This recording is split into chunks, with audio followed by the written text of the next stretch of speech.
What's up? Hey. Who are you voting for? I'm voting for, I was going to say freedom, but then that sounds like you're voting for someone. Funny, that guy. Which one? The one who starts with T, Mr. Trump. I was just finishing up the last week on this doc series I've been working on for almost the last year. And we were staying at the Trump Hotel because it was the only non-smoking hotel. You don't have to justify it. I know. You can stay there. But the athlete that we were working with wanted to be in a non-smoking environment, and he didn't want to stay at the hotel where the main actual competition was happening because he gets swarmed by fans. So we stayed at the Trump Hotel, and the hurricane was happening in Florida. So Trump decided to leave Florida to come to Nevada because there was no bad weather there. Wow. So we're there, and it was the worst thing for a documentary ever because we have camera gear and we are constantly coming in and out of the hotel all day. And every time we came in, we had to go through a Secret Service thing. Our car got searched. Wow. They're pulling apart our gear on the road. Then we go into the hotel, and then there's metal detectors everywhere. And they had to power our camera. It was the scariest thing ever because I would always forget to take. You don't want to take memory cards out because you want to keep. We would shoot with 1 terabyte cards. It's a new style. Wow. We put 2 1 terabyte cards in, rolling that all day. They're both recording, so it's a backup. Wow. So you only take the 1 card out, back that up, and then we would just leave the 1 terabyte card in the camera until eventually it needs to format, which is after like 3 days. But anyways, so we'd always keep the memory cards in the camera, and the Secret Service is there pressing every button on our camera. And that's what they had to do that legally. You should have taken the card out. I know. Before you. I know. So but I would always, sometimes I'd come in, I'd be like, oh shoot, can I take my card? And he's like, you can't touch the camera, sir. And then like they have dogs there. Wow. And because they want to know, like, you know, like if there's one of those buttons, I mean, but what's hilarious, so if one of those buttons is going to be the bomb, you're in the lobby and they're pressing every, it was wild. And then I would go up, and like the person we were filming, he was on one of the top floors, which is where Trump's staff, and I think Trump was on one of those floors. So you have to go through another layer of Secret Service, and they're asking your name. You know, they've done the background check, so once they would like have your name on this list, they would be fine. But anyways, me being a documentarian, I started talking to the Secret Service and just be like, I'm like, so can you ever be on your phone? They're like, no. I'm like, so you have to stand here all day? They're like, yeah. I'm like what kind of insoles do you have? Like, just talking to them. They had to stand in the same place. Start talking shoes. Yeah, start talking shoes. 13 hours in loafers. Wow. That's not a glamorous job. Yeah, it's like Buckingham Palace. Yeah, and that's what I brought up to the guy. I asked him, I go, who are you going to vote for? And the Secret Service guy, like, you know, he was humming and hawing. I kept pushing him. I was asking him every day. I'm like, oh no, who are you going to vote for, man?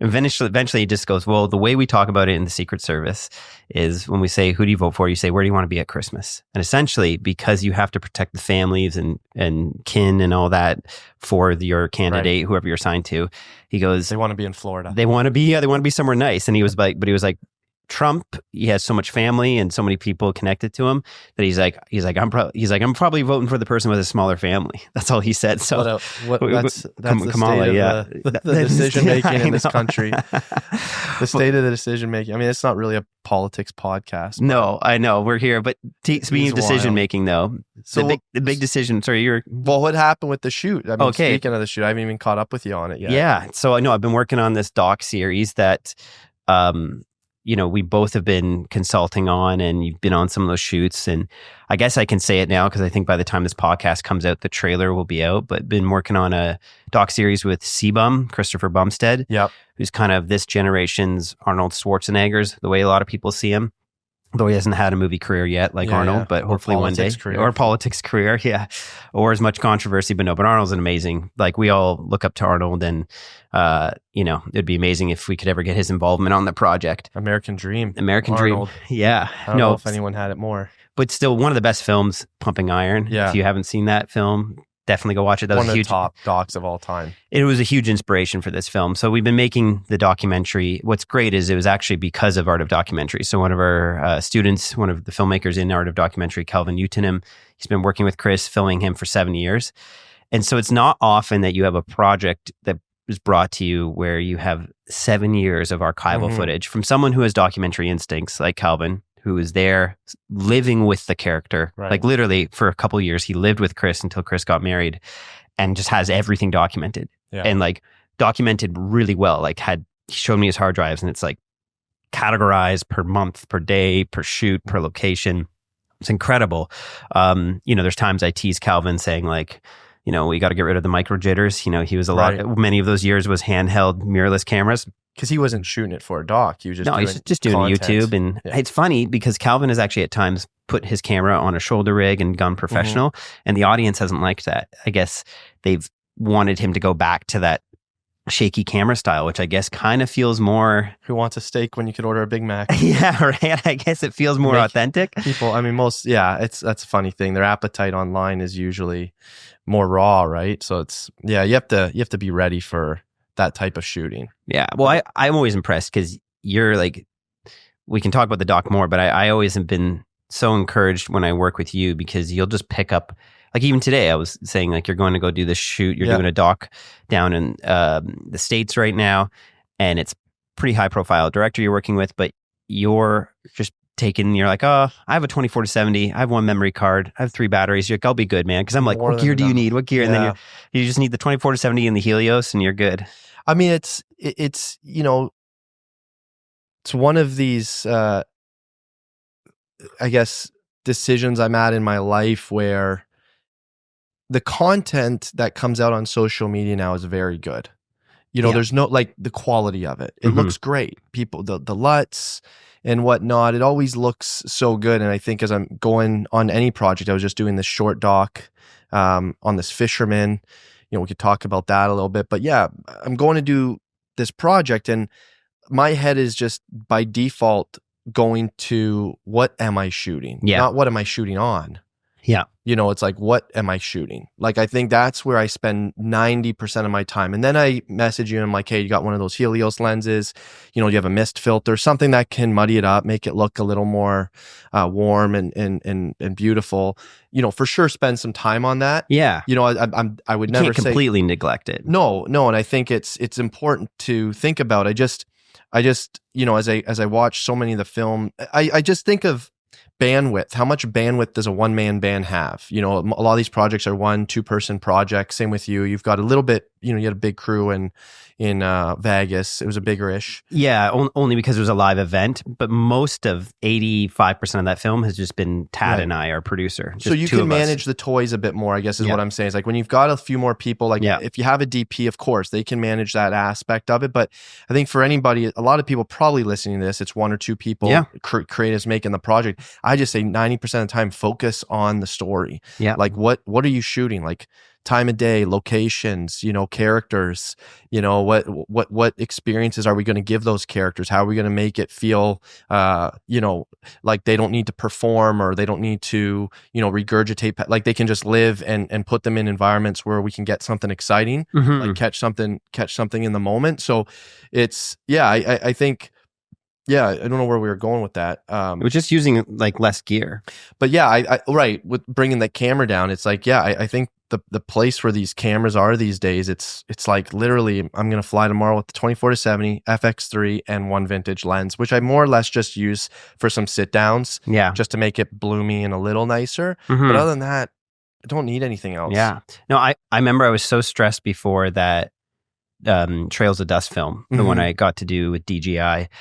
And because it was the 4D and I was like, I've never used this for doc. I want to go and in the end, it was fine. You wouldn't know, there's just a lot more camera. Shots look beautiful. They look beautiful, right? Because there was so much more movement than I'm used to having in my films. And I really enjoyed the experience. But looking back, I was like, it just comes down to story. Like I know we're always saying that. You didn't get any, I would say like you didn't get, and you got way better. And I know it's different type of parameters in terms of, how many days and time, but like if you look at Riscate or if you even look at the tornado film Chasing It from the South, or when we did No Country is an Island, like you look at any of those films and there's so many more real moments. Absolutely. Like Trails of Dust is because you are become a slave to your gear. It's true. Like when you want to bring out this rig, when you want to bring out this camera, you have to manage that. That's your actors become, or your characters become almost a secondary thought, right? And you can see the camera was a character at that point. The camera becomes, and I think you see that in the work, right? Yeah. Is that,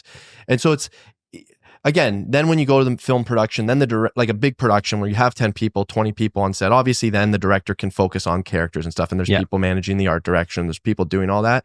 But I think like, look at some of your past projects, like where did I get the most emotion from my characters? Like the most real moments, okay, ASD band, right? It's like, and it's often probably just you in the room on some of these, like if you really look at when you really break it down, it's like, it's you. You don't want to be stuck in that no man's land. And I would say that's the best films, you think His Name is Ray, which you can go watch that. That's Mike's feature film. It's on our YouTube channel. Powerful film. You never had any other crew. It's just you. And I think of the best moments in this film that I've done with CBUM, Christopher Bumstead. It was just him and I in the room. Yeah. I think of Riscate, just me and Dominican. Then there's the No Man's Land, which I like the polish of a Trails of Dust, but it didn't have the authenticity of the other films, as you're implying.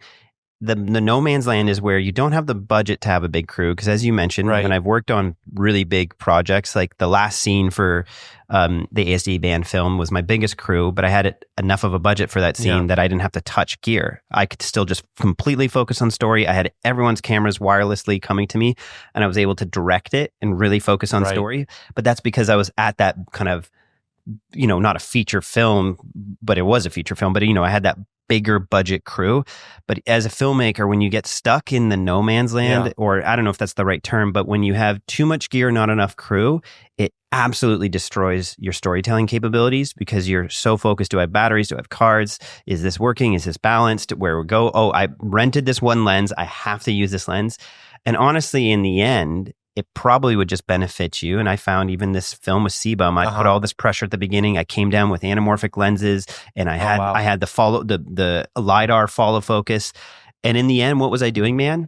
I was sometimes FX3 with a 24-70, or I was with my FX6, and still I actually ended up, as the film went on, I got rid of the helio, so I kept it with me.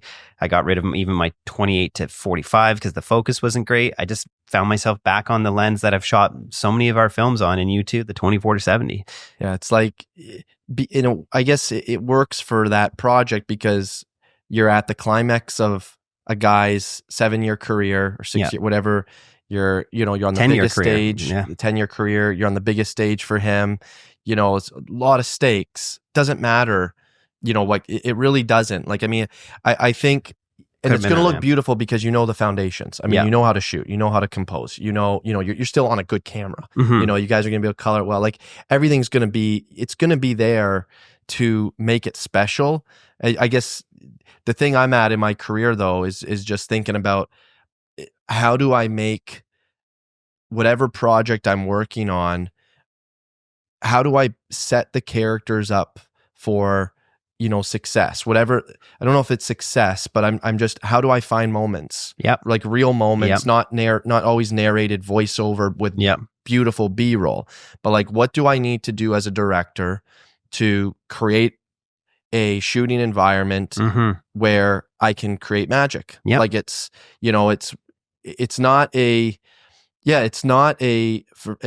generally not a more gear thing. Like, in my experience, it's generally not.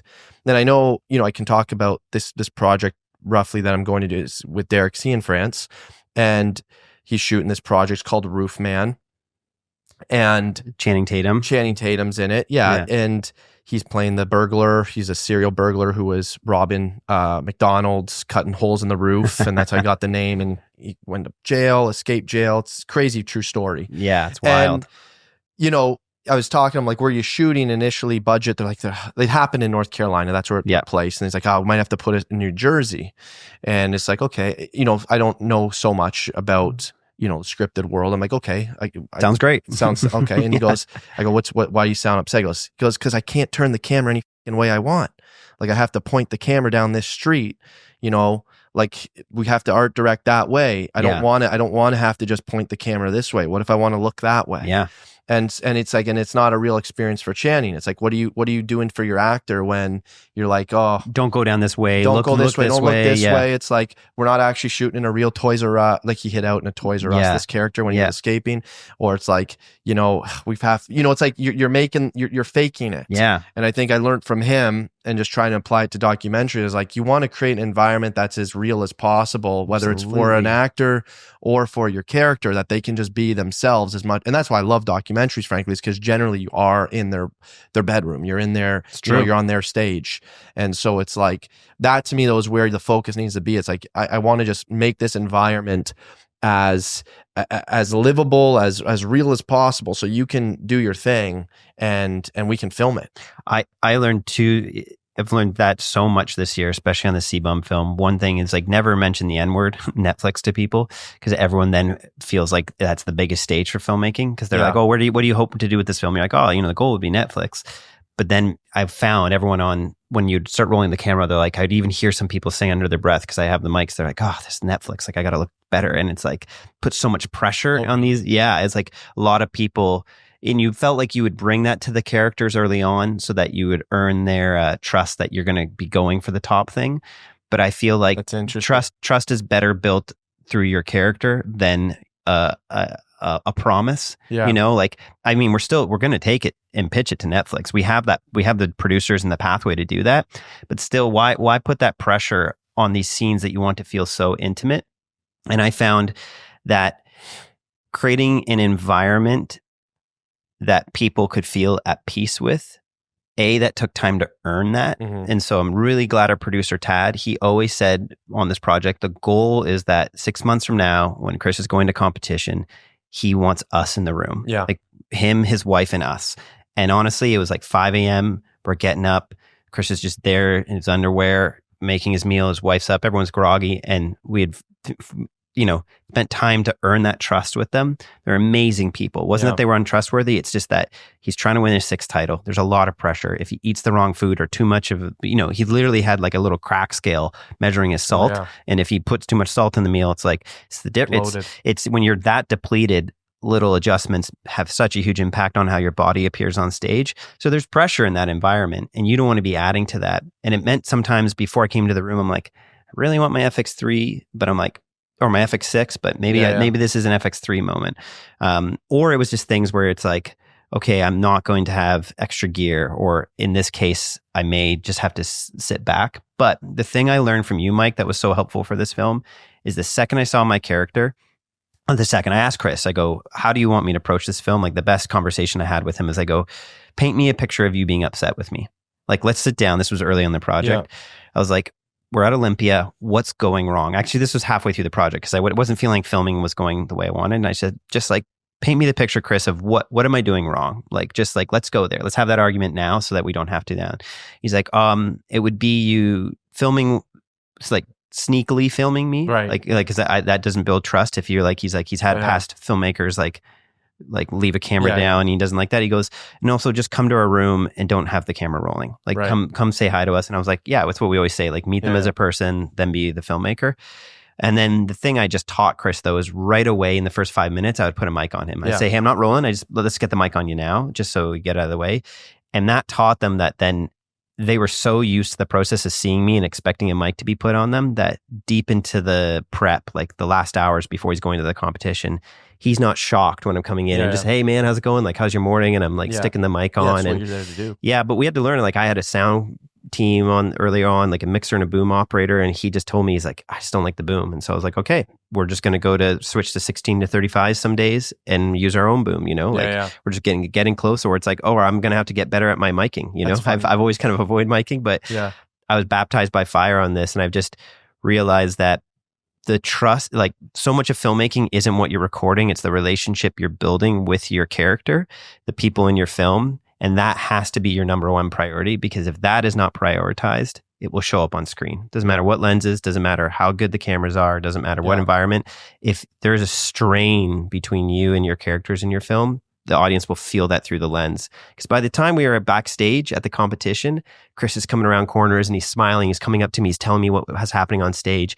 And it's because we had built this relationship. And I really appreciate that Chris leaned into that, because you could just be another camera to him. And then it's like, then you're just following him. He's not part of the film. And it's like, I've learned that so much on this, that I need to go into these films with a humility that says my process that I think works on my other films may not work on this. And it didn't at the beginning. It was like, I was kind of messing it up. Like I was coming into their kitchen and I had heard some stuff that Derek had said about like setting up scenes. And I tried that. Was like, okay, guys, talk about this now. And Courtney and his wife, Courtney and Chris told me later on, they're like, we hated that. Like it was awkward. Like you just told us to have a conversation and then your camera's rolling, and they're like, so we had to keep it natural, and we'd always get them doing something. We'd come in and be like, hey, like, why don't you guys make breakfast, and then like let the conversation come up.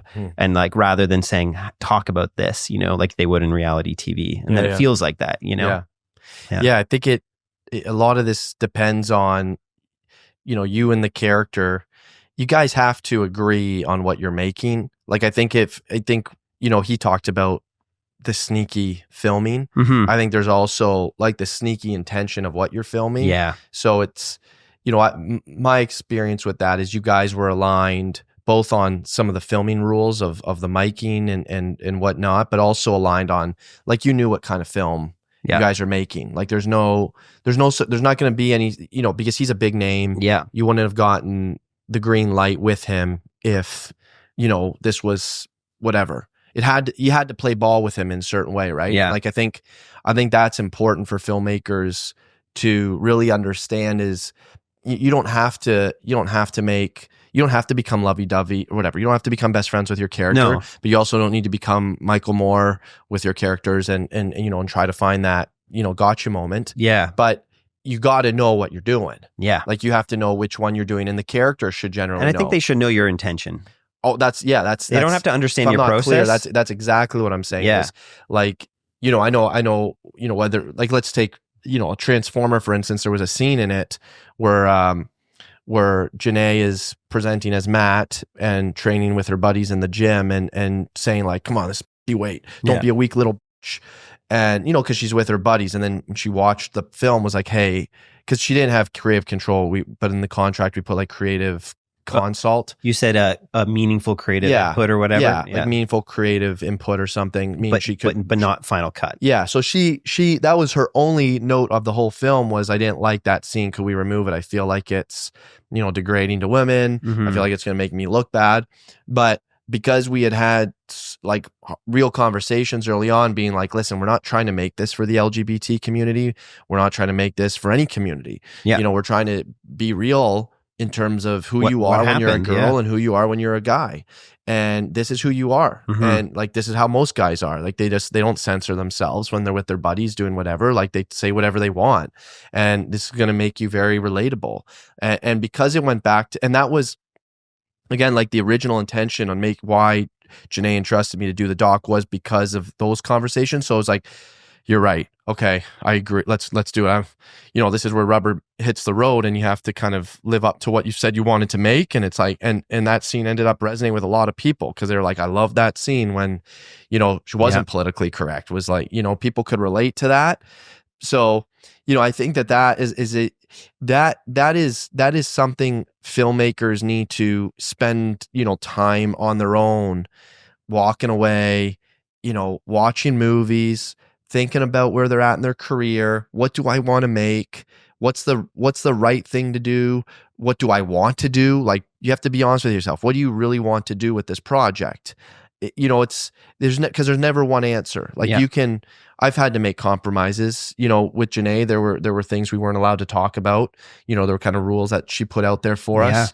With His Name is Ray, there was no holds bar. I mean, he was just like, show whatever the fuck you want. I don't care. Like, I want this. I want you to show how I got here, and it was a completely different thing when you work on a commercial, like a branded content film, like right? You are right now. Yeah. There's rules, the company that's funding it, we can show certain things, we can't show other things, like, no problem. It's like, so it's not a good, it's just what it is. It's just the rules of the game. And I think it's then being able to communicate that to the character and say, this is what we're doing. Here's the game. Yeah. This is what we're doing. This is how we're playing. This is, what we can do. This is where, let's see how far we can go here. We can't cross this line or whatever. We can't show this. But, I think that you got to put time into that thought. Yeah. And because that ultimately becomes the process of making the film. Without having too much vulnerability hangover, I've found a big part of my filmmaking experience is also opening up to my characters, because you're daily requiring them to kind of sometimes go to the depths of their hearts and minds and talk like, hey, what about this in your childhood? So I found, even on the CBUM film, sometimes just opening up to some stuff that I haven't told people about that often to Chris and Courtney, and like being like, I find this relatable. Here's what happened in my life. And that built trust, because filmmaking inherently is taking, like, you're writing data, you're recording an image. And I find, like, I'm having to ask myself as a filmmaker, like, what am I giving back? How am I benefiting their lives? And it's not that I'm like coming in with gifts and all this, but is there times that I'm just putting the camera down and having an enriched conversation, or bringing some joy into their lives. And so, yeah, you have to be thinking about what is my character looking to get out of this film as well, and not that you have to prioritize that in all moments. No, you should know that. But should know that. You should. If you don't want. Yeah, you don't want it to be a one way. I think it's a good conversation. Like it's a balance, because you don't want to make something diluted, to the point that it's just making them look good. It's a fluff piece. Yeah, like it's, I don't think that benefits them. I don't think that unless it's just trying to appeal to like a fan base or to like their family and friends, like people who love them and just want to say like how great it is. And you got to think, do you want to make that film? And that's usually a film you don't want to make. Yeah. So it is a, obviously anybody who wants to put themselves on camera has their reasons to do it, because it's not necessarily, it shouldn't be a, it's kind of becoming a bit of a glamorous, people like being on camera or the attention or whatever. But, depending on what you're making, I think I find it's important to be clear to them that, I get where your comfort level is. We might push it a bit. Yeah. How we do that, like you said, you can open up. Yeah.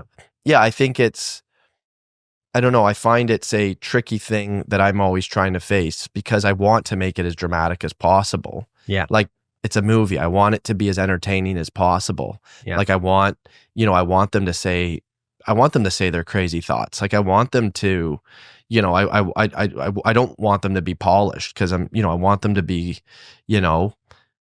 I'm more interested in characters who, are rough around the edges. Like Absolutely. they're not, it's not edited. Like it's, you can show the scene, you can show a 1 minute version of any moment of their day, and it's interesting. Yeah. Like that's what I'm always kind of trying to look for. It's like, this is, just you are what you are. I'm going back to this. I'm thinking about this because I got to represent this script that I'm working on, this short doc. And, I wrote the character about a kind of a lonely 82-year-old man. He's been fishing this certain fish his whole life. And one of the comments was by, the agency, the producers was, I just don't want him to feel too a loner. Isolated. Yeah. Yeah. And it's just like, and we had to talk about it for a while. These are like conversations. It's like, he is though. I mean, this is who, and it's like, you just have to, it takes time. You can't just say he is, like, you have to navigate those conversations and like say, yeah, I get it. I'm not out to try to make him look bad. I think it's enviable. Like he's given his whole life to doing this thing, and he's lost 3 marriages over doing this. I'm maybe not enviable about that, but it's, it's enviable when someone finds what they want to do more than anything else. That's all they think and dream of. They literally dream about that thing and obsess about it. That's that, and there's sacrifices to that. Why can't we just say that? Yeah. That's the truth. Like there's real sacrifices that come to being fully obsessed with something. And it's like when and that's a good thing. I think it's when you start being able to talk, like, just paint it not as like I'm trying to show something, negative for the sake of being exploitative or anything like that, but because it's the true story of who they are. And that's, I think you're being more manipulative if you don't do that. Like, I think you are manipulating their story if you try to, what do we want to set up scenes where they're in a social world? Like, that's not him. No. That's like, what are we doing? And so I think that's where, you want to be careful what projects you take on for that reason. You want to make sure, whether it's for a client, whether it's for a passion project, that just everybody's in line with what you're doing. Yeah. I think if everybody has kind of a watered down version, it's like, or they want to say they want to make something special, but then they're not willing to, they're only willing to go this far or able to do this, then I find then you're going to end up with not the best product in the end. I think we talk about this in AOD, and it's the gauntlet to determine if you want to have the right story. It's like, and one of the main things is your character passionate? And just hearing you say that, I'm going back to all my films, and I think of the projects that were my best is when I had a character who is so dedicated. Like this CBUM film is probably going to be one of my best projects. Chris has dedicated his whole life to winning the 6th title, to being the best bodybuilder in the world. Riscate. Ronaldo dedicated his life to saving lives. It's like, you think of Ray, and unfortunately dedicated his life to this drug. It's like, these are characters who are passionate about one thing. I think of like maybe I don't know, I worked on a commercial once, and the person who was supposed to complete the final thing in the commercial, we had hired an artist. They weren't passionate. They were literally asked to leave early, and I had to finish their paint. I'm not an artist. I was finished because they're like, oh, my girlfriend, she's taking me to this concert, and I got to leave early. And I'm looking at this artist. I'm like, you got to stay. Like, they weren't passionate. And the final piece that this film culminated to, it was underwhelming. It was like, and it's like, you have to, or for me, and I think, and I know you as well, absolutely, because I've watched you walk away from projects where you felt like the main character wasn't passionate. If your character isn't passionate about something, then you're going to be making up problems that they have to face. Like, we kind of had that with No Country is an Island, where we come 6 months after everything had happened, so the emergency wasn't as pertinent. So our characters, like, they did a great job of going out and giving the aid, but it didn't have that kinetic energy of the immediacy. Well, the antagonist isn't there. It's like what's antagonizing your character. Yeah. Right. And even in documentary, there needs to be a strong antagonizer. So in this short branded piece I'm doing, it's age. Like, the guy's 82. The antagonist is age. Yeah. Like, he's gonna die soon. Right. Whatever. He might have a few more trips left. Yeah. But he's got a bum shoulder. He's had cancer. He's had all these issues. And it's like, listen, what's our antagonist? It's like, he's on a ticking time. Like, it's almost the end, right? Your antagonist doesn't have to be a person. No. It rarely is in a documentary. No, it needs to. No, in a lot of times in documentaries, it's not. No, exactly. Right? I just watched, because of this project I'm going down to do, this making of kind of this film. I'll talk about it later, but I had to watch Heart of Darkness, which was about the making of Werner Apocalypse. Herzog. No, Apocalypse Now. Sorry, I'm thinking. What's the one with Werner Herzog where he shows the Fitzgerald or whatever his name, when they're taking that boat through the... I can't remember. It's a film. Landon, can you look it up? Landon's our who's the guy on Rogan? Jamie. Oh yeah. Yeah, Landon, look at that up. It's Werner Herzog. He made a film about them trying to take this steam. He made a film about a film, but them taking the steamboat through the Amazon. Anyways, he'll pull that up in a sec. I can't remember. Thanks, Jamie. It's not Apocalypse Now. No, but Heart's Darkness was about the making of Apocalypse Now. Yeah, I was thinking about, I'm going down to do this project, and I was thinking about other films, documentaries that have been made about films being made. And the best one of all time was Heart of Darkness, where they, was about Francis Coppola's Apocalypse Now.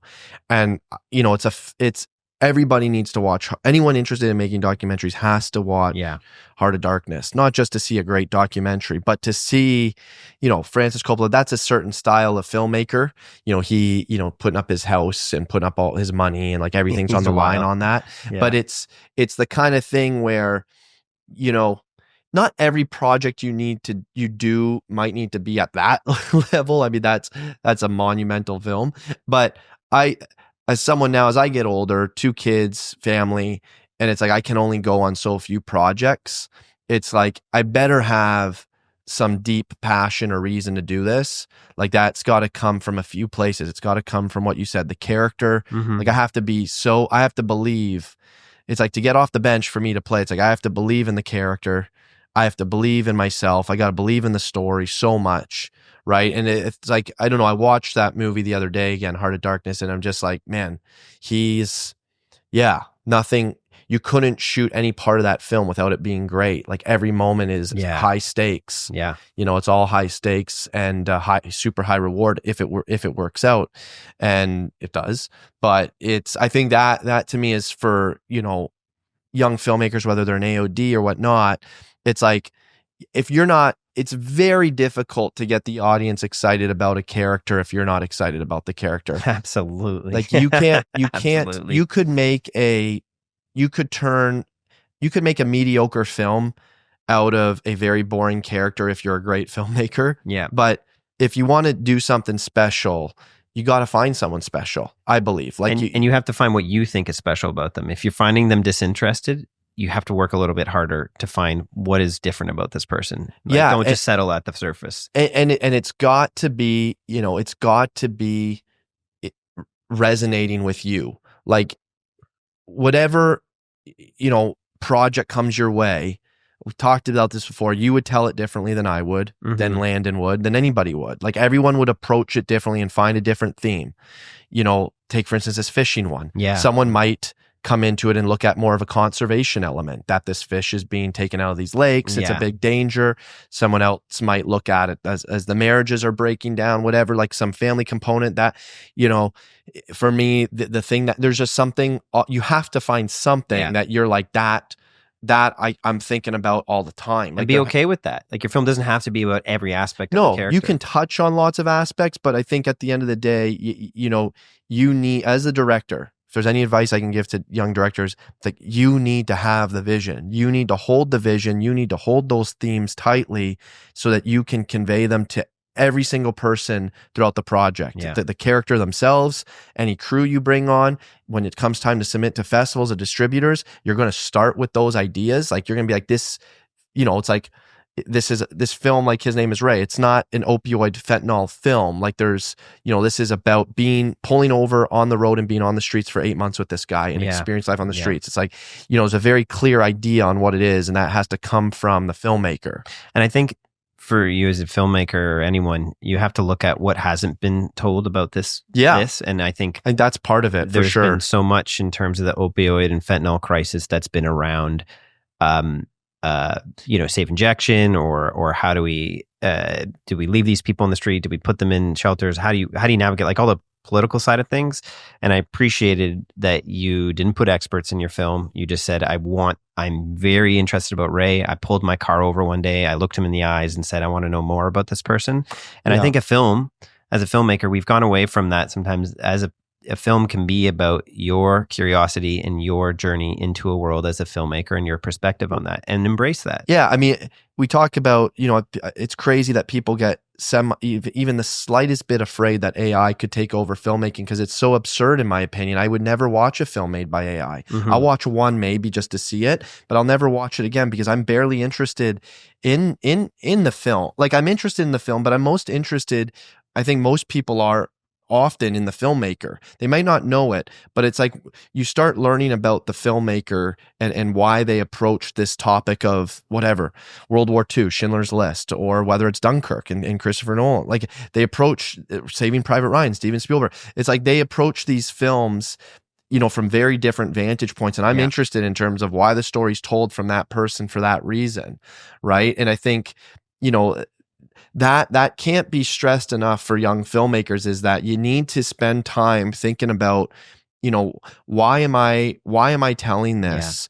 Like, and it's not an easy question you answer overnight. It's something like you often, for me, on every film I've ever done, it's often watching for whatever reason. It's there's life experience in it, but it's often watching a lot of other films and being like, they've made this opioid film or they've made this drug film, but I want to see the Tree of Life or Florida Project version of a homeless film. You know, that's what His Name was Ray was supposed to be, right? It was like I think this honestly comes, Mark, like when I didn't do a PhD. I did like my when I was doing my master's, but I remember getting prepared to do a PhD, and it was like, I was talking to my advisors and they're like, what is academia?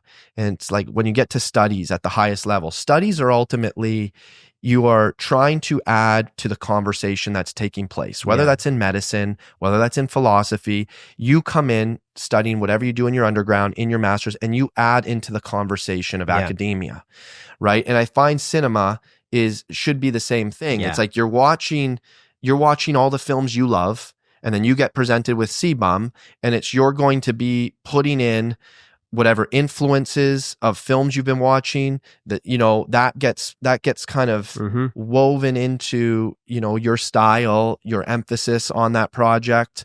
And to me, that's what, you know, that's the importance of filmmakers spending time, or young filmmakers, either watching films, reading books, spending time in the world, because it's impossible not to bring wherever you're at in life into your projects. And it's easy for us to tell. I think we watch a lot of one day docs, and it's very easy for me to tell which filmmakers are probably just, you know, only listening to kind of stock music playlists, only watching Vimeo like kind of traditional, or their favorite YouTuber or whatever. Yeah, you can see where the film has come from. Totally. And so I think that to me is always the challenge on every project, is just spending that time watching movies and consuming other art too. Like whatever you like. There's been I'm so glad this time last year I went to Europe and I just decided for a couple of days to turn off my phone and go to art galleries, and I saw so much representation of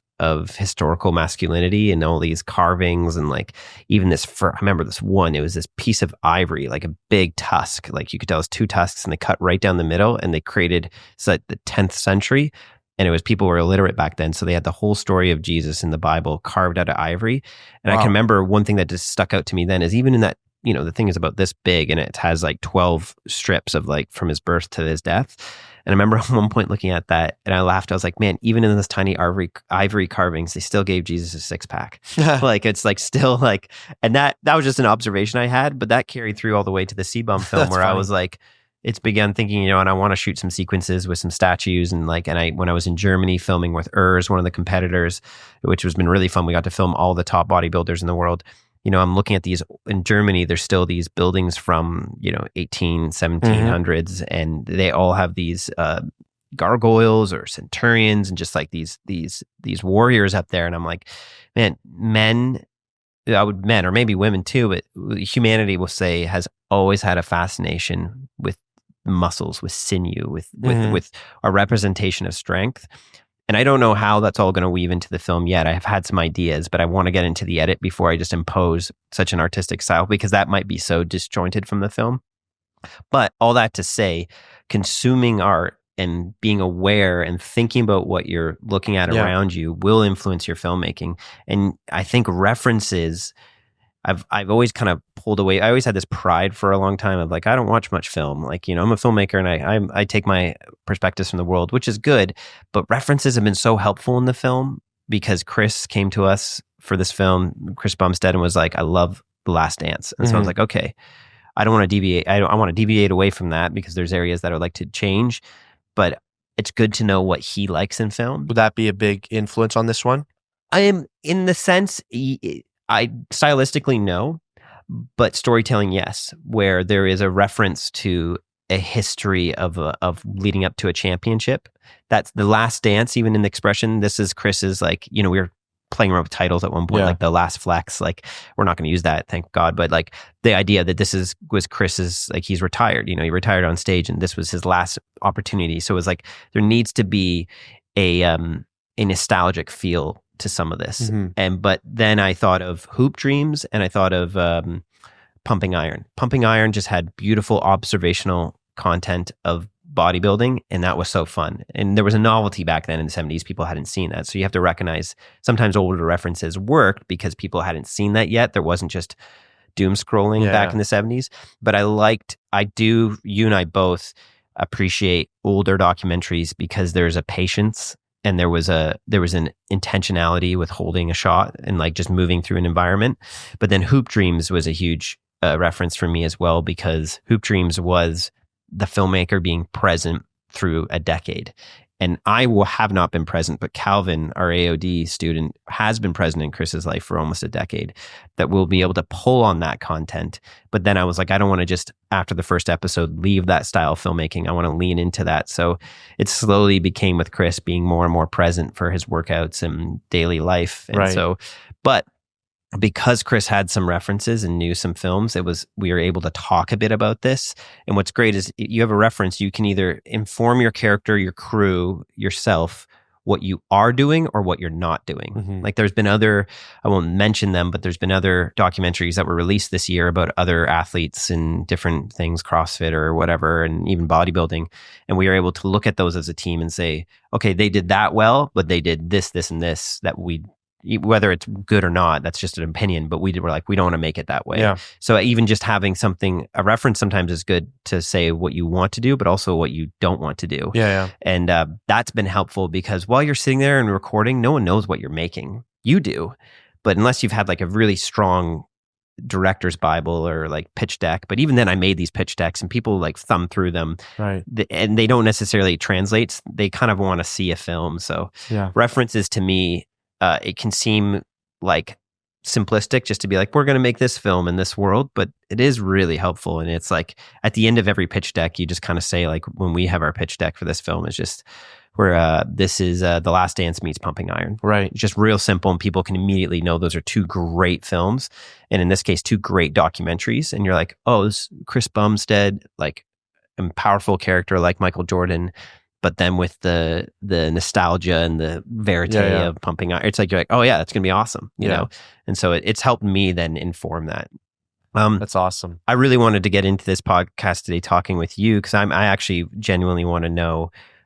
You had the chance to take another doc series, potential doc series, or a concept that one of our students brought to us in the MMA world, and that's actually, side note, that's been so fun with Art of Documentary lately. And we're intentionally moving that way. Is now developing these ideas from our community, and even giving them chances to shoot films. Like our partnership with Sown. Sown's that amazing organization run by Jake, where they take 8 organizations, get a sponsor, and then find a filmmaker from, in this case, AOD, where they're free docs, basically. Giving free docs to these 8 organizations, but doing them in a way that has the intentionality that Jake brings from Sown of like, how do we actually have an impact? And, you know, their few films that Sown's done already have, or not few, I guess they've made almost a dozen, but they've raised over $3 million now for all the organizations.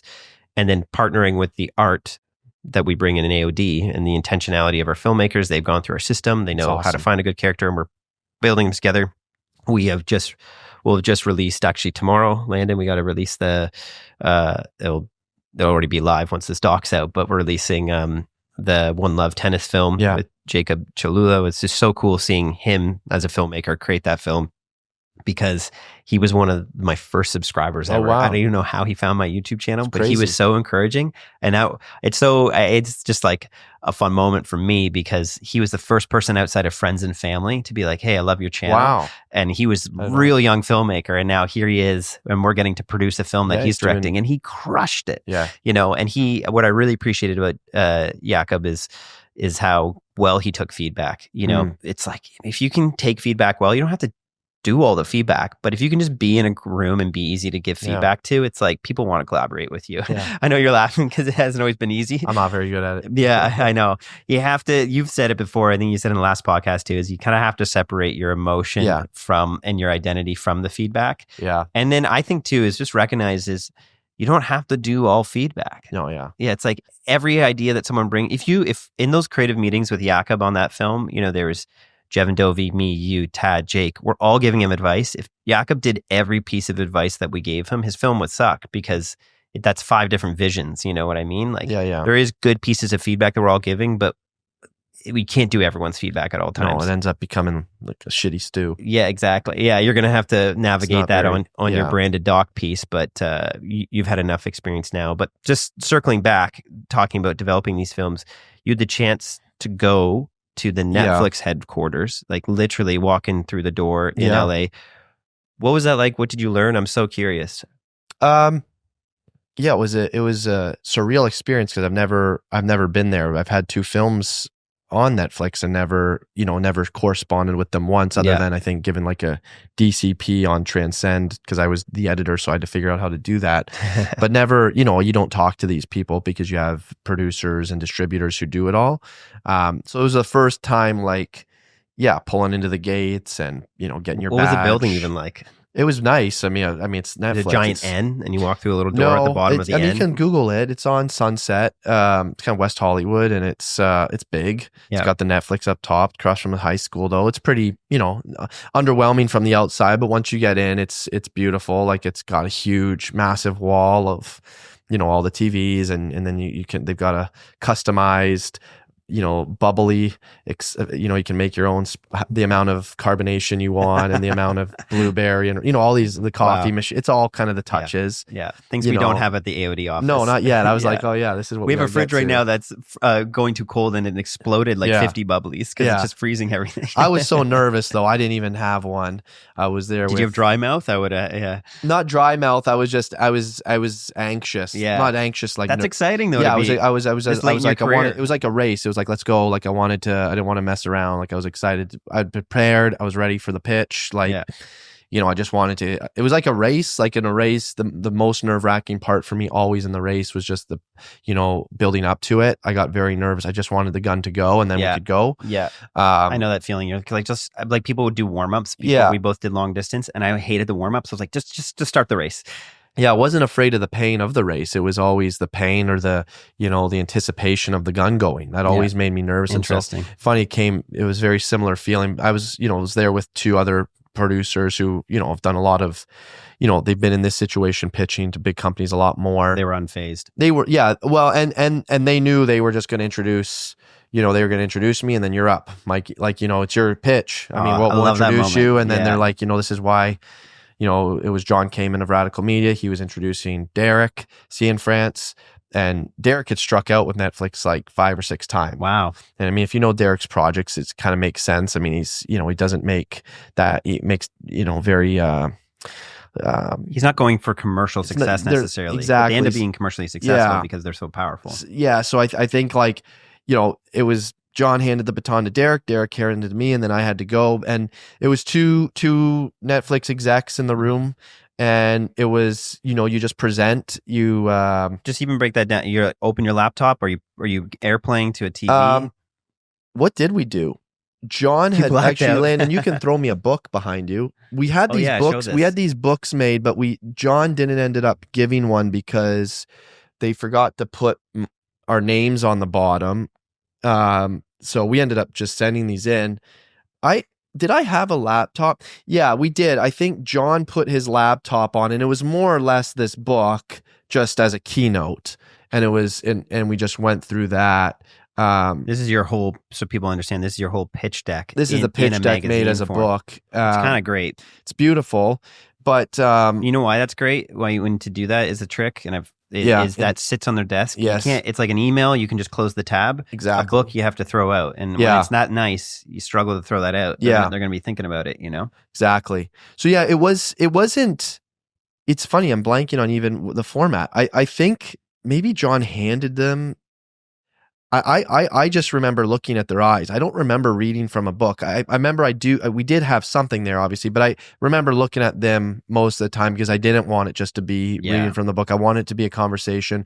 And John warned me, being like, they might not give you any reactions. Like, don't think that means it's not going well. That just means they're just, they're not supposed to give reactions in the room. So, but thankfully they were, asking questions. So it was more of a conversation, just going through, the big level idea, getting into the references, getting into the characters, the episodes. They had questions along the way. So that made it easier. Derek was chiming in, which helped a lot whenever he would jump in. But basically got to the end, and then we showed them the trailer. That was an interesting choice by John to show the trailer at the end. Typically, I would show it at the front to add context, and he's like, "No, let's save that for the end. I want to finish on a good note, like a stronger note," which I thought was interesting. I thought it worked.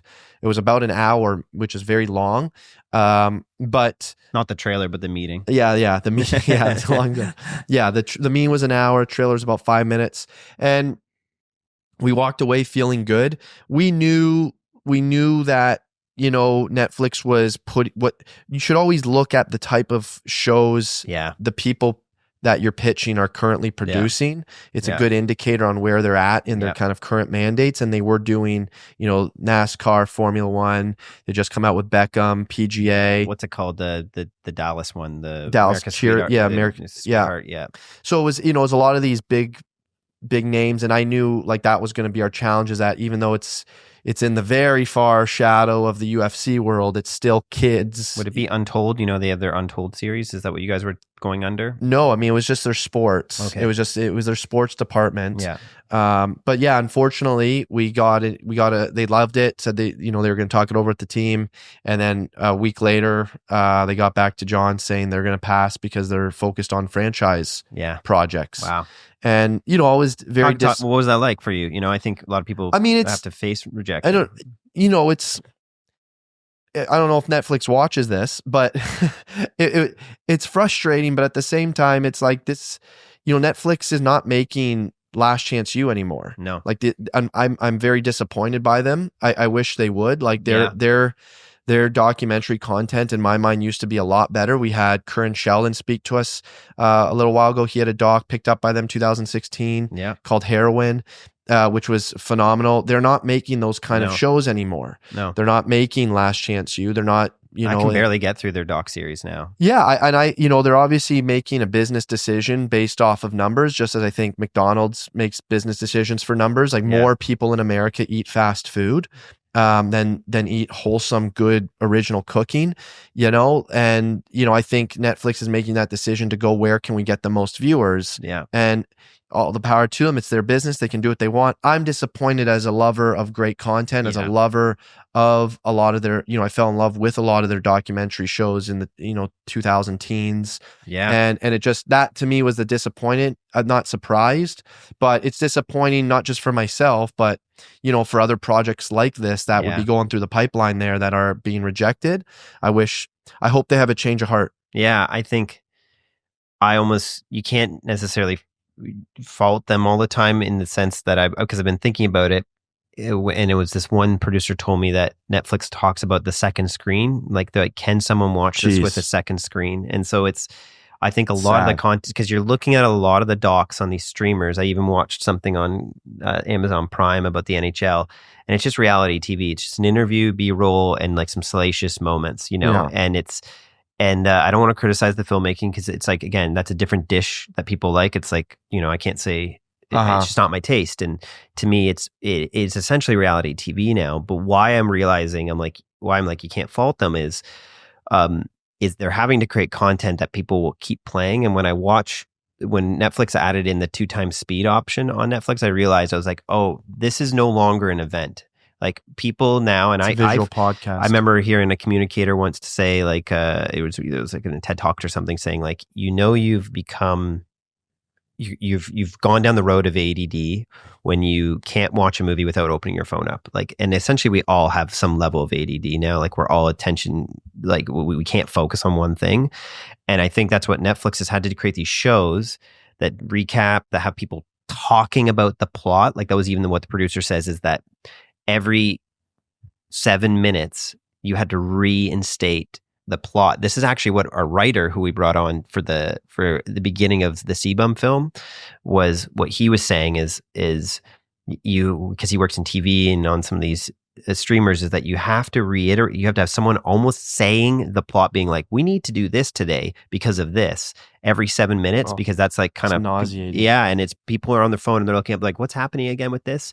And so in a way, it's like TikTok and everything has trained us to look that way. So that's where I'm like, I almost can't fault Netflix, because they have all the data, and they probably looked at these auteur films that we like, and they've just been like, people aren't paying attention. It doesn't need to be auteur films. I mean, it's like, even again, going back, if you haven't seen, the first 2 or 3 seasons of Last Chance U, it's like, go and watch it. First season's just untouchable. And I'm just like, why wouldn't she keep making this? It really, it blows. They're not even in the same world in terms of like a Last Chance U and a Formula One or like, or no, it's the worst right now. What's the Mormon one? The NASCAR? real, no, the worst doc right now. I think it's on Netflix. It's like the real lives of this. I don't know, Atlanta. What is it? The Salt. You can just call it out. The Salt Lake City wives, or the real lives of the Mormons. Geez. Well, I mean, that's reality TV.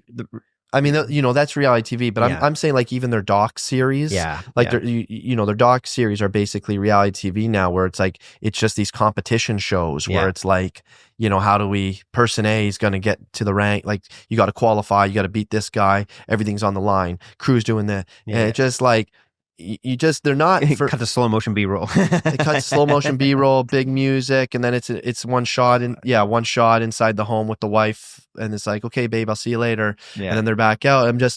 I'm like, I don't, I guess I can't even compare the two in terms of filmmaking quality, and it's like. So I guess that, that leads to the question, like, what do you do with a thing like Fight Kid? What are you supposed to do if you want to make this? Yeah. I think that's where, I'm at currently, is just trying to figure out, on Ray's like that. I mean, we just released it on YouTube. I would never have imagined that that's where it would have ended up after, all my films fortunate enough to make it on streamers, and it's like, well, that's on YouTube now. But it's like, it was on, I talked to distributor after distributor being like, this is a phenomenal film, I'm just telling you straight up, I cannot get you a home for this, like, not the one it deserves. We got in touch with some big distributors, love the film, they're just, we're not going to be able to sell this for you. And it's just like, okay, that's where you're at. And so I don't know. It's been giving me a lot to think about, even with Fight Kids, thinking about, whether you stick to this format, look at a different format with it. Ultimately you want your work to be seen. To me, that's, you want to be able to make it.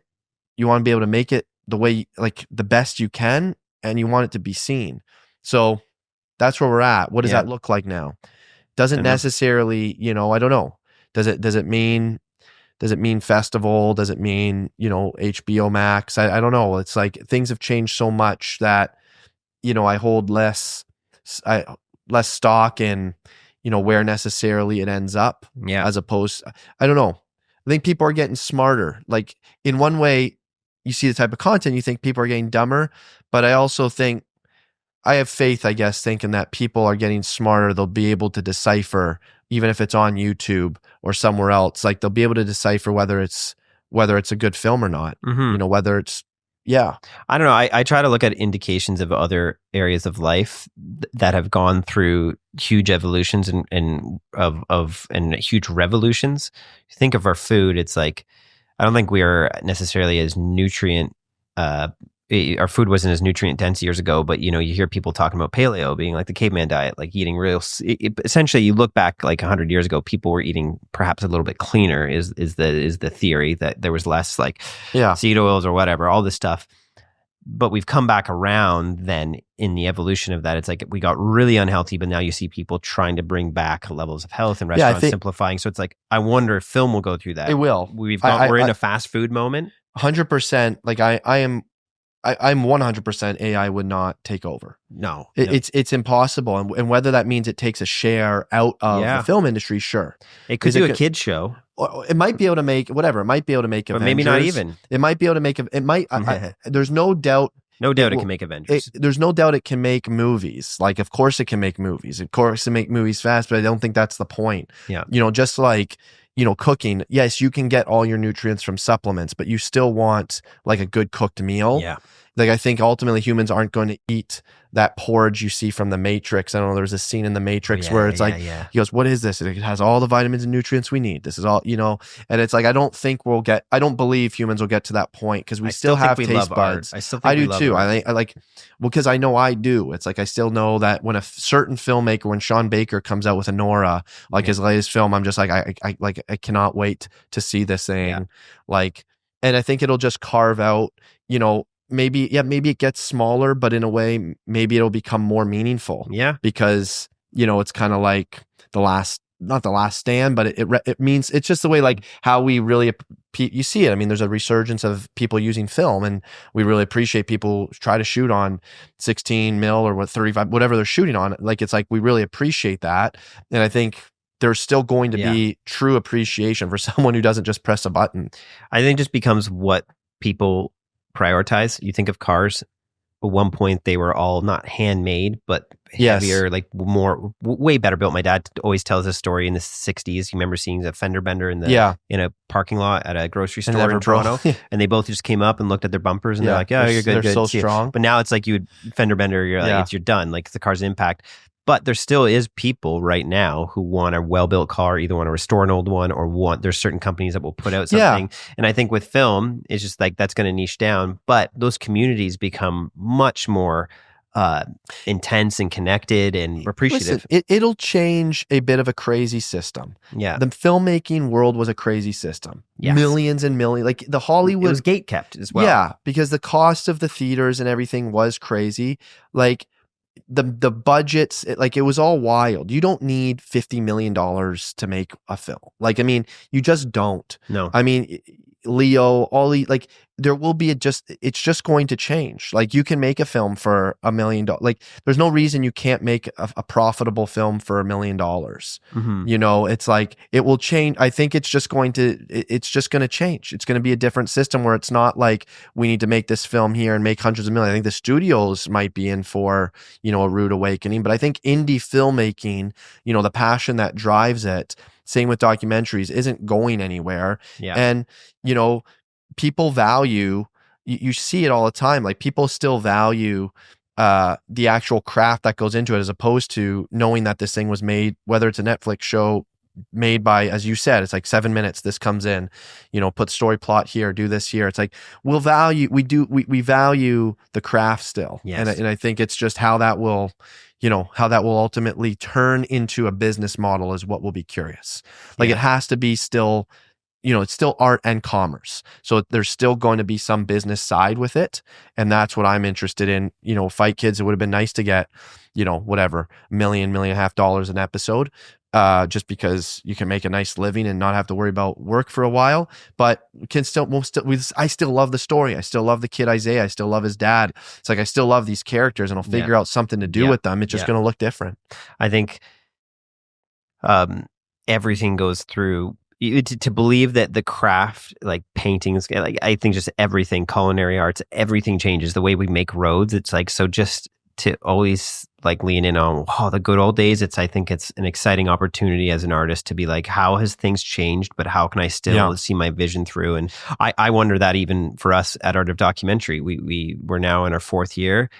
We built this off of teaching videos. Yeah. And that's been huge, and that's still a big part of our community, and people love that. We're up to like 350 now videos, you know, like, it's like, and we're wanting to create that producing course that we've got. I was really surprised. Actually, that really made me excited about our community when I put that poll up on Facebook, and you had thoughts about it right away, but we was like, do you guys want us to make a content creation course or a producing course? And producing course would be like how to be a creative producer, how to see someone else's vision through, how to get funding.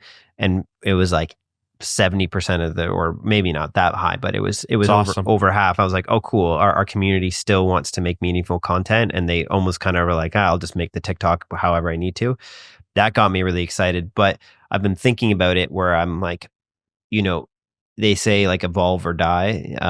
Even though, well, I probably have a perspective that there is a creator plus evolution, but I don't know. The evolution stuff doesn't seem to be all adding up. But to use that term though, evolve or die, I think not worry, but I'm like, okay, how in Art of Documentary are we evolving this community? And it's like, I think that's what's been so exciting about opportunities with Sown, and how I crewed up this entire film with our AOD students. It's like, there's a path forward to us not just being a community of education, but a community of opportunity.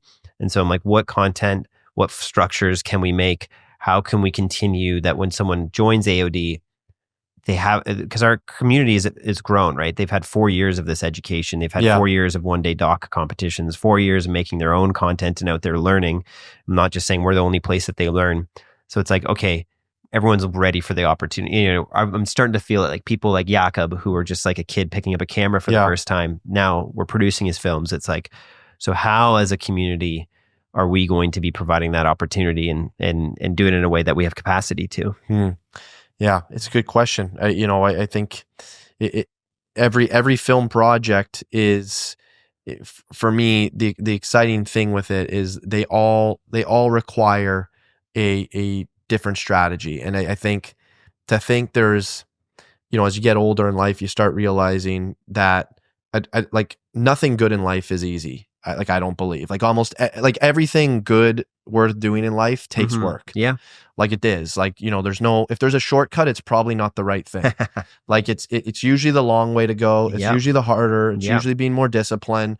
Like it's usually, you know, being more thorough in your writing. Like it's usually not pressing simple buttons to get like, and so I think in AOD, what I love about our students is I think a lot of them believe that. Like we don't have students coming in looking, they want help and guidance to figure out what that routine is, like what that, but it's not a promise saying, you know, press these buttons, you know, end up in this place, get this much money. Yeah. It's like, no, it's not that. Like each one is going to be, everyone's career is different. Our success stories in the Facebook group as well. I was just looking this morning, but, this guy, Christopher Larson, you know, it's like you're talking multiple years journeys to figure this stuff out, to have like a real career, have a family, like make something meaningful, balance work, balance creative, Ben Massey. It's like a lot of guys, Jakob, similar thing. It's like it takes time to figure out your path. Yeah. It's not like content creator, offer this retainer, this and that. Like it's not. I can get you a couple bucks for a temporary time, but that's not a permanent solution. It's going to take years of discovery, and that to me is what I'm most proud of with AOD. Like AOD is that place where to do that process. Yeah, it's like you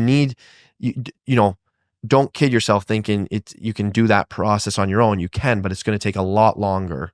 And that to me is kind of my favorite part of AOD is, and that's how I've been selling it whenever we do our launches, is saying like, this is a place for you to fail. Like this is a place for you for you to fall down and make some bad films, you know, mess up some pitches, but then figure out what you did wrong and work on that for the next several years. Exactly. That's where you're going to start noticing real progress. Now, that's where I want to, and we can take this offline, but talk about AOD Pro, like having that model for people who want that extra in like mentorship or extra. That is something that I know not everyone wants that, but I think some people desire that and need that. And you do need it. If you can't find it organically, you know, like if you're not in a place where you have organic friends or colleagues that you can talk to about this stuff, you know, you need to find it somehow. Yeah. So happy to, you know, figure that out. Well, we will. I think that's what's been so promising for me is that I get onto a film like CBUM, and what I want to tell our students, why I like doing these podcasts, is we can be so honest. Is like I get onto that film with Chris Bumstead, and I realize I'm like, man, I still have so much to learn. Like there's just there's moments where I once one of our students on the film, I think it was Danny, asked me, he's like, do you ever like, he's like, you seem so certain of filmmaking, like, and I laughed. I was like, no, there's been moments on this project I'm like, am I a filmmaker? Like, is this what I want to do for the rest of my life? Like, I'm like, am I a good director? Like, it's okay to ask those questions. And I think it's okay to ask that because it comes back around to you admitting you don't know everything, which is then you're like, okay, so there is a solution. I just don't know it yet. It's not that I'm a failure. It's that I just don't know the solution yet, is how I've had to kind of been my internal mantra, or not my internal mantra, but just the way I'll navigate that. But I also think why I'm like, oh, this is good to feel this, because I know when we create our teaching videos, we seem so certain on everything, but we're talking from experience. And I think it's important to talk from a place of being like, yeah, every project, you don't know where it's going. Like, I think it was David Fincher in the midst of, I think it was the first Alien, but no, that was Ridley Scott. But it was, I'm almost positive it was Fincher. He, after had such a tough time with the studio, that he was like, I think I'm going to quit filmmaking. And that's how I felt in that Nikon series, where we were in 10 countries. It was like a $2.5 million budget. And I was thrown into the deep end. I was like a guy who just shot Riscate by himself. And the next thing I know, I have a crew of, like, in some cases, like literally three bus loads following me around in Scotland. Well, and then they give me a Nikon camera, and I look back and there's this like amphitheater of producers and executives and or like agency people. And they're like, make a documentary. And I remember just like really struggling to make what I normally make, because I was trying to play their game, but then also try to find my feet. And it's like, I remember coming out of that project just being like, oh, like, I don't know if I'm good at filmmaking. Like I didn't create anything I liked. And I think that's so important to just, I keep a note on my phone of what I'm learning as I'm going. And I have this whole list from the CBUM film, because I think it's okay to be struggling. It's okay to be doubting. I guess it's just not okay to believe that's the end. Yeah. Like you're kind of in the, I think I'm always reminding myself I'm in the middle of my career. Like I'm always working this out. I mean, you're at the beginning. I mean, I know I'd still say I'm at the beginning. Yeah. Yeah. If you just do the math. Yeah. if you're going to like 60s or 70s or later, it's like this is definitely the first chapter. It's not still just in middle, maybe chapter 30s. 2, but it's not, you're not halfway through the book. That's for sure. Like, No. Yeah, I think that's all, What have you been learning right now? I think I'm at a bit of a crossroads with, doing docs for 12 years. Just, really, there's aspects of documentary filmmaking I love and aspects that I'm tired of. Yeah, such as? Well, I'm tired. It's very difficult. A couple things that I love are obviously the authenticity. Like I love that you don't need an art director, that you don't need a script. Like documentaries, it's real people, real locations, real words. You can't mess any of that up. Yeah. So if you find the right thing, it looks and feels real, like cinema. Yeah. The hard part, the challenge, is dramatization. That's a big challenge for me, is being able just to push the characters a little bit over the edge. Wait, what do you mean by that? Well, just making it more dramatic, making it more extreme, without pushing them outside of real life. Yeah. Like there's things I would love my characters to do. They will tell me a story of something exciting they did, and it's like, oh, I want to see that. I don't want to just see you make pancakes or whatever. It's like, I want to see, like, I want to make a movie. Yeah. And it's like, so some of that stuff you can't do. And it frustrates me because I'm like, oh, why don't I just make a movie? Yeah. Like, why wouldn't I just turn this into a movie? Because then you can do whatever you want. Yeah. And as well as endings. Like endings in documentaries, the most important things are beginnings and endings in your movies. And endings are just really tough. They're often a bit underwhelming in docs. They're often underwhelming. You just run out of money, and so you have to end somewhere and have some internal change. Yeah, it's often underwhelming, and it's often, how do I get there appropriately? Mm-hmm. And that's where obviously having a script, before you get out there, you've got a great story. And listen, that's ironically, that's still what I love about docs. I still love the uncertainty on where it's going to go. But after doing it for so long, that to me has just like been a challenge. Not a challenge, just being like, I'd love to just try something. I'd love to know exactly where I'm going at the start, because it's these projects I work on, they take years. I mean, his name is Ray. I met him almost 7 years ago, and it just was released. It's a long time. Clear Sky, I'm probably going to go back into the editing room a little bit just to work on it.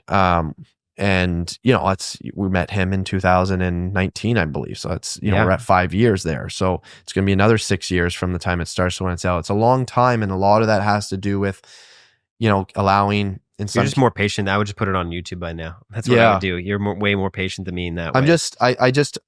I'm stubborn, I guess, a little bit on feeling. I don't know. These things are important. There are people's lives that are important to make sure you're doing it properly for the character, their family. You want it to be as artistically intelligent as possible. Like you want it to mean something. You want it to be there for 20 years. For me, it is that timeless component. Like I still want to be able to watch this in 20 years and be like, there was nothing else influencing this but the truth. Like, there was nothing else that made my decisions other than like what was true and real. Like there was no smoke and mirrors. There was no facade. Like this was the guy. This was their struggle. This was their journey. That's what we told, and it's like, that's what I love to do with docs. Again, I just find the challenge sometimes is it can take a long time to get there. Talking about Clear Sky, it was very clear when we both first met him. We remember us looking at each other. He walked out, and he was just like, he was one of those people who, he's not faking who he is. We looked at each other and we're like, what an amazing guy. Like, that's the kind of person you want to make a film about. But, the first scene in that film punches you in the gut. You're watching someone in the midst of a wrestle with addiction, and, like you were there doing coke, and it's like, how do you, is it just your choice of character, or how are you as a filmmaker approaching your craft so that you're actually getting these authentic scenes? Because I think a lot of people will be like, whoa, how do I get in the room with someone who's in the midst of an addiction, doing drugs, and wants to journey with me? It's the choice of the character. Yeah. Ultimately, you've got to and that's just the kind of character. Everyone's going to be drawn to different characters, and there's no right or wrong answer. I mean, it's whoever you're most drawn to. I think, all the characters I've worked with so far have been men in the middle of their lives. Generally between 30 to 40, they've all been confronting some question in the middle of their life. And, it's basically putting their entire past life experience at stake. They're confronting something. All the choices they've made have gotten them there, and now they have to decide, where do I go from here? Yeah. So it's like, if I look at a common trend on every one of my films, that's the common thread. And I think it's not just that they are in that place in life, but because I have had other characters it hasn't worked out with who are similar in that time that I like as a character in that middle part of their life. But they're not willing or able to, they don't have the courage. The characters I've always worked with have the courage. I just believe they have courage to go to that place in life that a lot of people aren't willing to go to. So if you're in a bad marriage and, you're just going to sit in it and you're just going to be miserable and you're going to allow it to just make you a bad person, there's some people who have the courage to like fight back and beat that thing that's beating them. Like those not the human, but the problem. Yeah, beat that problem, Yeah. right? And it's like, I think of all my characters, I'm always drawn to people who I believe it's like, you've got a chance. Like, I believe you've got it. I see I see you're in a dark place or you're in a struggle, but you've got the courage to beat this thing. And that to me has always kind of been my North Star with characters is, I don't think that's, this guy I'm working with now, he's 82. But in the first several films, I think that was a draw for finding characters, was just, because you want to believe as a filmmaker that something could happen while you're making the film. I don't want nothing to happen. Like, I don't want to just talk about the past. Like, I want to believe that it's like Christopher Columbus. Like, I want to believe you're going to take me somewhere unexpected and wild. Yeah. Like, I got to believe that you're willing to do that and able to do that and are going to do that. Yeah. So it is a bit of an instinct thing, I think, where it's just like, I think this guy's going to go there. I think after early conversations, it's like, I think they could do this. Like, I think they could get off the drugs, or I think they're going to make this transition. But I think, I think he's going to go to politics, whoever the person is. It's like, you believe they can jump in, and that's fun. Like, that's when you have something exciting, where it's like, I've got a care. It's like betting on, it's like a sports franchise betting on a player, when they're coming up in their rookie. It's like, this kid's exciting. I think something's going to happen when we bring them on, But that, to use that analogy, that character's exciting because you've watched that kid in the minors score a lot of goals. So you're like, this is an indication. Yeah. And I think when I look at all my films, the most interesting ones is when there's characters who are already doing something interesting. I don't have to push them to be interesting. Oh yeah, of course. And I think it's because if you're, as a filmmaker, and you're finding that you're thinking so much about how you're creating the shot, it's a good indication that the story might not be there. Because I find Joel Paquette from Kill or Be Killed, or Ricky sorry, let me think of, when I think of Ricky and Chris from Chase It from the South, or Renault, any of our characters, I was just following them. Well, and they were doing interesting stuff. Eventually I craft the film. They also had, like, just if you look at the texture, like the world in which they were in, right? These guys have this tornado chasing truck that they had spent years building with all the computers and radars and stuff. For Scott, it's like they have the ambulance. It's like you're walking into something that's been built. Yes. With Sean, it was, you're walking into a guy whose entire body is tattooed. He's welding. It's like there's a life that's been, it's like there's a lot of choices that have accumulated in this person that you're coming to. It's not frankly, it's just not a boring person. Exactly. It's somebody who, they're riddled with decisions, some good, some bad, but no shortage again of courage and purpose of kind of where they want to go with life.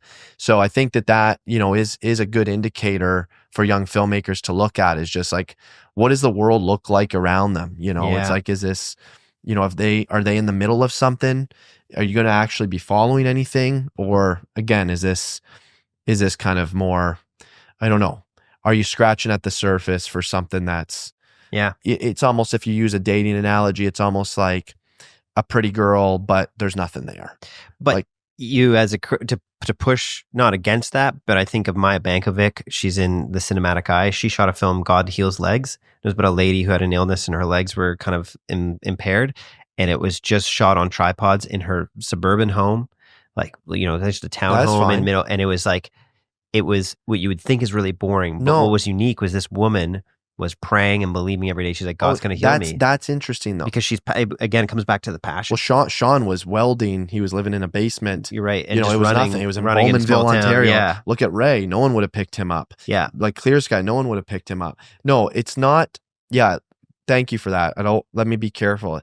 I'm not just trying to say like, find the most exciting environment. Right. Yeah. It's not, you're not trying to find a clown at a circus, although that, it could be interesting, but it's like, you need to read between the lines and look at where the character is at, how they've gotten there, and kind of the weight in their life. Like, what is the weight on them, and do you feel they're going to be able to carry this weight, or they're going to get it off? Like, is some metamorphosis going to happen? Yeah, like that. So it doesn't matter. Absolutely. I mean, I love. I'm totally Florida suburban. Project was just like in like a little motel. Yeah, anybody had access. Anybody could have made that film. Like, I love films where anybody could make that film. It wasn't necessarily the CBUM or Transformer where they're like such big characters. Yeah. Wesley, like Boston Marathon champion. It's like those. I'm not saying just look for that superstar character. It's trying to find that character who portray some superstar characteristics, even in their ordinary life. The passion. I think of Late Frost, one of our best one-day doc winning films. Those people were up in the middle of the night putting stoves out in the middle of a forest or orchard to keep these apricots alive. Like, it's like they're apricots, but it's like they were so passionate about it. I think it gets the audience excited. Exactly. Their excitement and passion. Like, if they don't exude that, the audience isn't going to catch it. You need to find. It's like I was just at a wine tasting this weekend. I don't go to them often, but it was at a place called Pearl Morset, and they're so passionate and so different. And like, none of their wines, they don't even call their wines Chardonnays and all this. They call them like, it'll be like, I don't know, like the dark horse or whatever. Like, right. They're so passionate about their wines that they don't even know how to categorize them. And they're the best wine, some of the best wines in Ontario, if not Canada. And I mean, they can definitely go to bat with wines around the world. But all that to say, these people are so passionate, and you can just see it in the environment. See it. Right. It's like, that's where it could just be a vintner in the middle of an orchard. But if there is something that goes beyond them wanting to be average, that's where I think it makes a film interesting. Because you look at any film and it's like, you're not going to make Rocky didn't want to be average. It's like, you're going to make a film about someone trying to push their limits of their capability or their emotional abilities. It's like, even though he started, completely, he started. I mean, it's a good example, Rocky, like as a character who is completely average, doesn't have any shot. Yeah. But it's like, if you're doing the documentary and you meet Rocky on the street and you talk to him for a bit, you'd be hard pressed not to want to do a doc on him, because you're just like, man, this guy, he's a tough guy. He lives on the streets of Philadelphia. He's collecting money.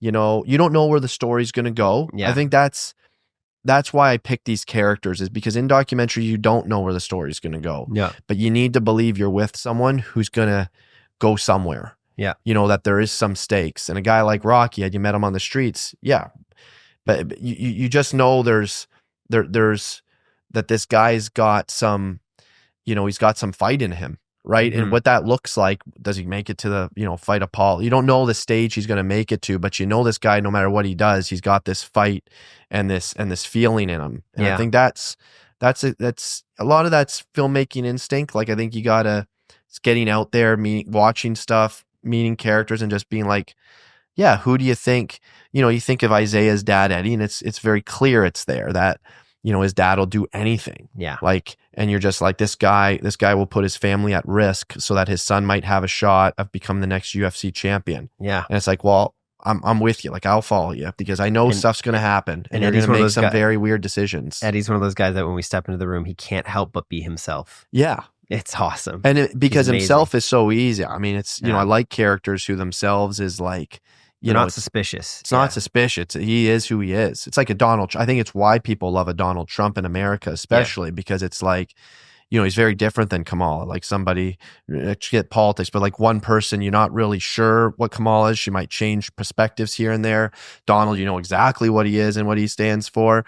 And I think for me, documentary filmmaking, sure, you want to uncover layers, but ultimately I want to know, that the character is who they are. Like, because otherwise you could spend 6 months with them and then you find out, oh, there's nothing here. Yeah, I know we've had a few students tell us about projects where either someone there's that fine line, they were too eager to want to have the film made about them, and then it turns out they were actually lying about their life. Yeah. Or we've had this happen more often than not, and I'm trying to think of how to help our students avoid this, is we'll get emails being like, my character just bailed. Yeah. They don't want to do the film anymore. And I would have to know more about situation by situation, but often what I hear is the reoccurring theme is that they were convincing the person to be in the film. Yeah. So already the person had an apprehension about showing themselves on screen. And then when the going gets tough, or they haven't felt like they've known about the vision, or something goes on, or they don't like the process, they pull out. And so it's, I think... Could do a whole conversation about that. Yeah. There was one producer I used to work with on commercials, and I was so afraid of how he'd go about this, but I see why he did it, is when people would say like, oh, how long do we need to film for? He'd be like 12 hours. He would just say the biggest number possible that would be the worst case scenario. And I'm like, no, don't tell them that. You get it done in 4 hours. He's like, no, I'll tell them that. And then if we're done earlier, they'll be happy. He's like, but I need to know that they're willing. Right. To go 12. To go 12. He's like, because if they aren't, like, then we got to change things, or they might not be the right person for this project. He would want to see, like, are they committed to this as much as we are? As in, like, are they going to allow us into their life? It's great. It's like the times I've had struggled on projects, and even recently, is when a character is like being like already apprehensive about how much they'll give up of their schedule, and then that makes things extremely challenging down the line, because if they're not in at the beginning, it's tough, but I have been able to do this on some projects, get them more in as you go, but it's a risk. It's a risk. It's a huge risk I wouldn't take unless there's high reward. Yes. Like, I wouldn't take it. I wouldn't suggest that for a first-time filmmaker. No. I think there's other projects you can find. I would also, first-time filmmakers, just, if you're out there, stop trying to make a feature film as your first project. It's like, go make 10 amazing short docs. Absolutely. That'll do more for your career, and then you'll decide, even if you... It can be 20 minutes, 30 minutes. It's fine. Exactly. It doesn't need to be 6 minutes. It doesn't need to be. I've had a real fun time the last few years just working on short docs, and like now, and then every once in a while doing a feature, and it's like it's totally fine. I find them the exercise in between. It's like, a lot of runners will do a marathon once or twice a year, but then they're going to go do a couple 5Ks, like just to keep it. And I kind of see that, but I try not to treat my short docs as like second rate. But when I was watching one of mine last night, and I was like, oh yeah, like this, I prided myself in having made that film that year. I'll just say it was Mile by Mile. It's like, I love the film, but I had done my CNN film that year, which was huge. I was filming the ASD band film at the same time. We were working on Clear Sky. It was our first year, or we had just launched the second module, and there was some other project I was working on in there, and I was like, oh, I'll sneak in Mile by Mile. And I remember being very overwhelmed and wondering why I did that. But I look back at the film in the end, I'm like, yeah, I just didn't have my full attention. Right. And it's like, so it was great. And I felt it as a flex to be like, I look at everything I did this year.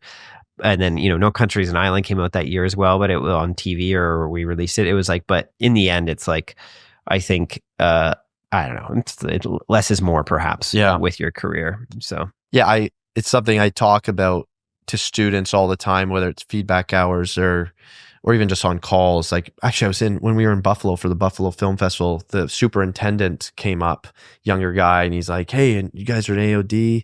I love it. My buddy, here he is. He worked in the building too, in the hotel. He's like, yeah, we've been wanting to join or whatever. He's like, any advice? And I was just like, yeah, I mean, keep your job, keep being superintendents at this building and try to make one awesome thing in the next year. Yeah. You know, Great advice. one thing would be great, because that one thing, if you do a really great job on it, you know, that can lead to a much bigger thing next year, right? And it's such a simple concept, but whether you're making your money doing your retainer work or being a superintendent, being a dentist, whatever your job is, don't confuse that with those bigger creative projects you're trying to do. Yeah. Right. And like you say, you don't need to be doing, you know, you don't want your attention going. Yeah. You want to give that very specific attention. Like Clear Sky, I give it very specific attention, you know, and I think that's why I'm so hesitant or careful how I release them, because it gets a lot of my heart. Yeah. And so it's like, you got to have that one project a year that gets all of your heart, that gets all of your focus, that gets all your love.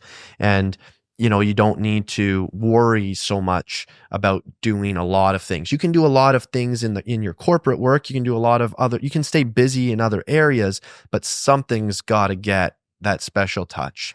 I don't think you're going to talk about a filmmaker being like, hey man, this guy makes about 4 mediocre projects a year. It's like, you're going to talk about that you can make one great film and still reference it. You can hey, he made this one. Yeah. Most people are very lucky if they can make one great film in their life. Yeah. Like, it's like, if you can be, you know, if you can make one amazing thing in your life, it's, you know, it's a lot. And also too, I've learned, I've had to do this for myself, is not try to recreate magic. Yeah. Like, I look at some films that just had that touch. Yeah. And when we try to go out and do it again, it doesn't work. And I think it's just knowing, it's embracing what you have in that world. And that was one of the things I wrote down about the CBUM film, because I always keep a list of what I'm learning. And I go like, the struggles or the hurdles that your character's facing that are making the filming challenging, those are actually things to embrace in the story. Right. Like, if it's like, at times Chris didn't want to film with us, it's because he was, and I don't blame him, he was about to have his baby and he was struggling. He's like, do I want to go for a 6th champion and be a bad dad? Right. So he was struggling with the filming, and I realized it's like, I was just allowing myself as a filmmaker to feel tension, like, oh, I need more content. But I was like, no, I should have been more aware of what he was going through, and realize like, oh, this is actually part of the story. Mm-hmm. Like, whether, you know, he's really wrestling with this decision, and rather than being frustrated that we may not get the content early on, it's like, respect or realize that's actually going to play into the story. And so it's like then being present to what he's going through and being empathetic, or being aware to bring that into the film. And so, I think, you know, we always talk about being a custodian of your circumstances and not just trying to recreate everything to be something in the past, or recreate someone else's art. It's like, no, you have your voice. But I know you mentioned that the superintendents wanting to join AOD. What is fun, we'll mention, we made the decision now to finally keep the doors open indefinitely. We're trying that for a season here. A lot of people have been like, oh, I missed the doors opening, or this just didn't line up with my paycheck. It's tough, I think, for people's, you know, a lot of people seem like they get paid on certain times, or they've got a project that's got to go now and they need the course then. So I think it'll be good. It'll be good. We'll keep the doors open. We'll do a few sales each year. Exactly. And like few big sales, big discounts, but you can always join AOD at any point. That is either happened right now by the time this video comes out, or will be happening very soon. So be checking out the website there, and we'll be working on the producing course and adding more content. And looking forward to seeing his Clear Sky being released. When will CBUM come out, you think? We would want to release that documentary. We're just in the midst of landing perhaps one specific executive producer, but also landing the funding. We had to self-fund this up until this point. But it was one of those ones where we felt confident that we could get the funding once we went into post-production. But that will be released before next year's Olympia. That's the goal. So we're going to have a team of editors crushing it. It's going to be a lot of work. It's going to be 3 parts, or 3 parts. Yeah. The past, the present. 3 hours? 3, I think. I think minutes. Because we included multiple characters, I think it won't feel like a long 3 hours, because we went to Germany to film it. We went to Amsterdam or Holland. We went to Brazil. You have the 4 of the top contenders in the most popular bodybuilding division in the world. At the most popular event, Chris's like pinnacle of his career, and him, you know, retiring. So I think in that way, and I'm almost afraid of like what I'm going to have to cut out, because you could make you could potentially make a 3-hour doc series. yeah. Well, seeing the way doc series are made now, they're like 6 parts and 45-minute episodes, and I'm always watching them like, man, they could cut out a lot of this. This could have been 3. This could have been a feature. Yeah. But I think this will definitely be. I'm just saying 3 episodes because I'm like, I would rather people leave and say, I wish I wanted more, and then perhaps what we'll do is, because Chris, he just his YouTube's growing so much right now. He's way past 4 million subscribers. He just like added another 1 million on Instagram. He's at like 25.5 million followers. That I think there is a way to make not a second version, but almost like a director's cut or like a bonus thing. Like what I want to do is all the sequences that we cut out of the film is save those and be like, maybe this is an extra product that his super fans want to see. Like I want to make sure at the core, we protect the art of documentary. Like we make a good, not our company, but the actual craft of creating a good film. So if that needs to be 2.5 hours, if it needs to be 3 hours, that's what it'll be. But then of course, there's going to be these extra workouts that a bodybuilding fan would want to see him work out with so-and-so, or that just would bore my mom watching it, that aren't good for the actual storytelling. So that's been cool to think about, having such a huge fan base to add that as extra content. And that way too, I don't have to feel like I'm killing all my darlings perhaps, but I do want to obviously protect the film, and I can't wait to get some edits out and get your thoughts on it. And it's been great. Learned so much, and I'm going to be putting a ton of that into the course and lots of behind the scenes. It's awesome. Yeah, grateful for that whole team, Tad working on that, all the AOD students, and Calvin, of course, bringing us the project, and then of course Chris, Courtney, and people like Hani allowing us into their lives to tell that story. That's always the most gratitude I have. Is so easy to take that for granted that people are allowing me to film their lives, and it's like I wouldn't have any career in filmmaking if it wasn't for people being willing to trust me with a camera. You do nature docs. Yeah, I would do. Yeah, exactly. I would do. Maybe I'll go do what inspired me to get into filmmaking, the Koyaanisqatsi films, where you're just filming time lapses of the world, or super slow motion of a rocket ship going up. That rocket ship's not like, oh, we need to talk about my feelings. That's awesome. Awesome. Well, yeah. Can't wait to see it, man. Definitely. See you guys in the next one.